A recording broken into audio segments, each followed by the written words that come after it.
Hey everybody, it's Friday night and I just got done feeding the tanks and I noticed my Striped Raphael was out and about rummaging around looking for some food. So by the time I went and got my camera and got back in here, he had settled down and his cave is just off to the right over here. But this big chunk of woodwork, I know it's hard to tell, but in the middle of all of that Java fern is a fairly substantial piece of woodwork, and there's a couple of rocks under there piled up as well, and they come up almost to where it touches the front glass. And at any rate, this fish is so big and fat and round that it would need quite a bit of space to get through there, and it has none. So it has to go either up and over, or it has to go around through that cave and around behind the rocks and come into his own cave through the back door. But tonight, I guess with the plants right over top of his head like that and everything, he feels like he's in a dark enough and secure enough location that he's just kind of hanging out right there. So I'm going to get some video of him. Now, I'm really surprised he's still sitting there. When I first started shooting video, I put the camera right about here and I hit record and the flash was on. And so, of course, this camera, it's got to, takes a second or two of actually filming before you can hit the stop button and shut it off. And so, having that flash in your eyes, even for 1 or 2 seconds, that's a long time when that's that bright, bright light right in your eyes. So I did get 1 or 2 seconds of close-up with the flash on. Of course, it's probably just glare off of the glass. I have no idea what the video would actually look like.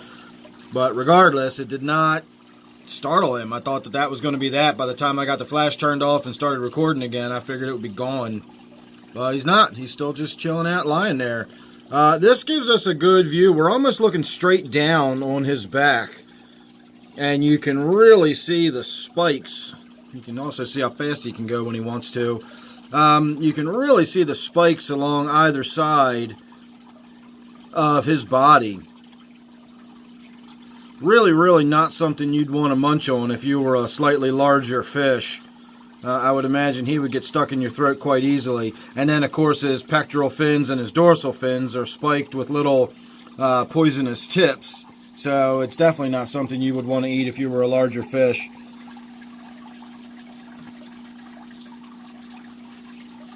So I got my clown loach hogging the camera, hamming it up. And I have heard many, many times over the years that these are not called clown loaches because of the way they look. They're called clown loaches because of the way they behave.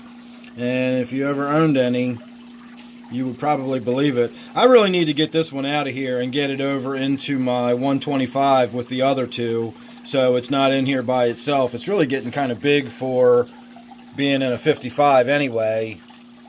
And I think it would be much happier if it was over with its fellow loaches, fellow clown loaches. I do have other loaches in this tank, but none of that species and none approaching that size, except for that red-tail loach, which always hides and is pretty nasty and aggressive. And a lot of times you'll see scrapes and scratches on the side of my clown loach here, and that is from that other loach. They try to get into the same little hidey hole over at the other end of the tank, and they fight about it. And if you're not familiar with loach anatomy, they have what are called subocular spines, and they are little bone-like hooks that fold into little flaps of skin below their eye socket. Their subocular orbit is what that would be called. And they can flick them out like a switchblade. And they use it in getting snails and meat out of shells, but they also use it for fighting and defense. And so a lot of times when you see those marks on the side of the loach, I'm assuming that's what it's from. It's possible that they could come from, scraping against the rocks or something like that, but I really don't think so. Generally, when you see those scratch marks down the side of a loach, it's from the subocular spines of another loach getting aggressive with it. I don't know if you can see that or not, but there's my little Hillstream loach getting its little share of some algae wafer.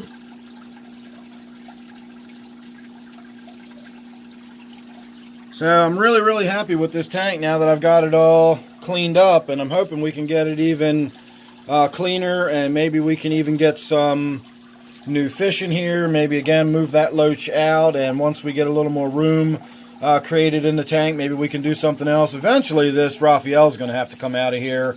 It's getting pretty cramped for a 55, and in addition to the fish just physically being cramped, just the bio load in this tank, you know, it's a lot of fish for a 55-gallon tank. You can see the thing is shaped like a tadpole. Can't figure out where it wants to go though, and that's kind of my point. It's got plenty of cave. It's not, you know, I don't feel bad for it. I don't feel like it's in too small of a tank yet. It's certainly got plenty of places to go to get out of the bright light and feel safe and secure. So again, I don't feel bad for it, but it is getting there. It is getting to be about time to get moving on to a different tank. So I will go ahead and leave you with a look at the whole tank. And I will say thank you for watching. Make sure you're subscribed. You never know what you're going to get with me. And then don't forget, of course, this one is my 55-gallon Gourami tank. So thanks again. I'll see you real soon in the next one.